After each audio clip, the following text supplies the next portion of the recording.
نماز کو قائم کرو، نماز پڑھو، لیکن کیسے پڑھو؟ رب نے یہ نہیں کہا، رسول سے پوچھا گیا یا رسول اللہ، اللہ نے تو حکم دے دیا نماز قائم کرو، ہم پڑھے تو پڑھے کیسے؟ کہا جیسے مجھے پڑھتے دیکھتے ہو ویسے پڑھو، یعنی جیسے جو ادا میرا کرتے دیکھتے ہو وہ کرو۔ میں کھڑا ہوتا ہوں قیام کی حالت میں، تم بھی ایسے کھڑے ہو، میں جیسے جھک رہا ہوں تم بھی ویسے جھکو، میں جیسے سجدہ کر رہا ہوں تم بھی ویسے سجدہ کرو، میں جیسے قعدہ کر رہا ہوں تم بھی ویسے قعدہ کرو، میں جیسے تشہد پڑھ رہا ہوں تم بھی ویسے تشہد پڑھو، میں رب کی ثنا جس طرح بیان کر رہا ہوں تم بھی ویسے رب کی ثنا بیان کرو، میں جس ادا سے پڑھ رہا ہوں اس ادا سے پڑھو۔ تو آپ بتاؤ ہم کیوں نہ کہیں کہ نماز ہمارے مصطفیٰ کے ادا کا نام ہے؟ تو کم سے کم مصطفیٰ کی ادا مان کر پڑھو۔ تو نماز اہم ہے، یقیناً اہم ہے۔ حج کرنا اللہ کا حکم ہے نا، اللہ نے کہا ہے حج کرنے کے لیے، تو یہ نماز پڑھنا، حج کرنا، یہ جتنے بھی اعمال صالحہ ہیں یہ تمام کے تمام عمل ہے، ایمان نہیں۔ علامت ایمان تو بن سکتی ہے، علامت ایمان تو بن سکتی ہے، لیکن ایمان نہیں۔ نماز پڑھنا ایمان نہیں ہے، حج کرنا ایمان نہیں ہے، بلکہ عمل ہے۔ اور ہمیں اور آپ کو پتا ہے کہ عمل بعد میں ہے، ایمان پہلے۔ اللہ تبارک و تعالیٰ نے قرآن مجید میں جہاں جہاں ارشاد فرمایا، جہاں جہاں رب قدیر نے ایمان کی بات کی وہاں وہاں عمل کی بھی بات کی۔ اور جب ایمان اور عمل کو جب بھی ذکر کیا، ایمان کو مقدم رکھا ہے، عمل کو مؤخر رکھا ہے۔ کیوں؟ اس لیے کہ ایمان ہر جگہ، ہر صورت سے، ہر زاویے سے مقدم ہے۔ پہلے ایمان ہے تب عمل ہے۔ یا ایھا الذین آمنوا وعملوا الصالحات، یعنی اعمال صالحہ کا ذکر بعد میں ہے، ایمان کا ذکر پہلے ہے۔ لوگ کہتے ہیں نا یہ لوگ بڑے عجیب ہیں، کسی کے پیچھے نماز پڑھتے ہیں، کسی کے پیچھے نماز نہیں پڑھتے، کہیں کہیں نماز نہیں پڑھتے ہیں۔ عزیزان محترم، ہمیں نماز سے انکار نہیں، ہم تو رسول کی ادا مان کر پڑھتے ہیں، ہم تو اپنے آقا کی ادا مان کر پڑھتے ہیں۔ اور وہ عاشق ہی کیا جو شہ بکھا کی ادا پر کٹنا مر، پھر وہ عاشق ہی کیا۔ تو عزیزان محترم، سنی ہو اور نمازی نہ ہو، سنی ہو اور نمازی نہ ہو، یہ محال ہے۔ یقیناً یا تو اس کا دعویٰ جھوٹا ہے، وہ جو کہہ رہا ہے کہ میں سنی ہوں اور کہے میں نماز نہیں پڑھتا، تو یاد رکھو اس کا دعویٰ جھوٹا ہے۔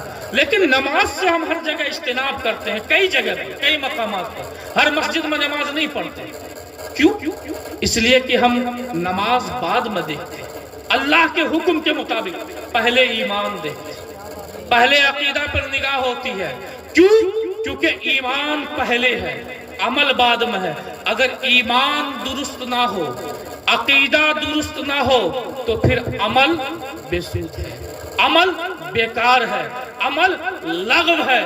تو اب بتاؤ کہ اللہ نے نماز بعد میں ذکر کیا، حج بعد میں ذکر کیا، والدین کے ساتھ فرما برداری بعد میں ذکر کیا، روزے بعد میں ذکر کیا، بڑوں کا ادب بعد میں ذکر کیا، اخوت بعد میں ذکر کیا، اتحاد بعد میں ذکر کیا، پہلے ایمان کا ذکر۔ تو جب اللہ نے ایمان کا ذکر کیا ہے تو پھر ہمیں بھی اپنے زندگی کے گوشے میں عمل کو بعد میں دیکھنا، پہلے ایمان کو دیکھنا۔ بات سمجھ میں آ رہی ہے نا؟ عقل میں جا رہی ہے نا بات؟ ہاں، تو پہلے اللہ نے ایمان کا ذکر کیا، پھر عمل کا ذکر کیا۔ اب آؤ اس آیت کریمہ کی طرف آتا ہوں۔ یا ایھا الذین آمنوا، یہ بھی رب کی عجب شفقت ہے۔ ہمارا رب، اب سوچو، اگر ایک کوئی بچہ ہو اور ماں کی گود میں ہو، تصور کیجئے آپ، ماں کی گود میں ہو اور بچے کا ہاتھ جل جائے، تو اس بچے کو جتنی تکلیف ہوگی یقیناً اس سے زیادہ تکلیف اس کی ماں کو، کیونکہ یہ جو ممتا، یہ جو لفظ ہے نا، یہ بھی خدا کی بے مثال ہے۔ یہ ممتا یعنی ایک ماں جو اپنے بچے سے پیار کرتی ہے، محبت کرتی ہے، اس کے اندر کتنی محبت ہوتی ہے، اس محبت کو ماپنے کی کوئی مشین نہیں، اس کی تو کوئی انتہا نہیں. ماں اپنے بچے سے کتنی محبت کرتی ہے.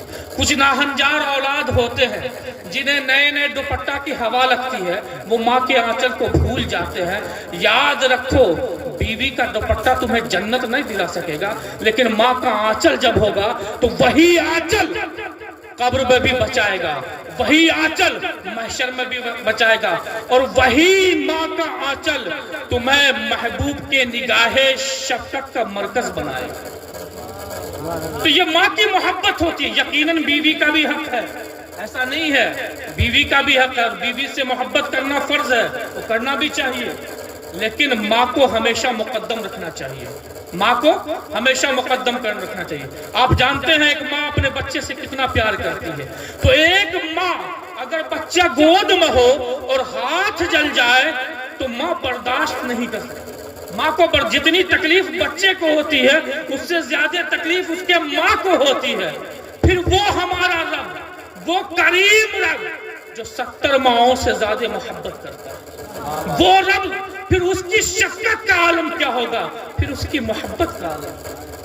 تو اللہ تبارک و تعالیٰ کی شفقت یہ ہے کہ رب نے ہمیں جہاں بھی پکارا, جہاں بھی پکارا, کبھی کہیں بھی یہ نہیں کہا یا ایھا المسلمون, اے مسلمان,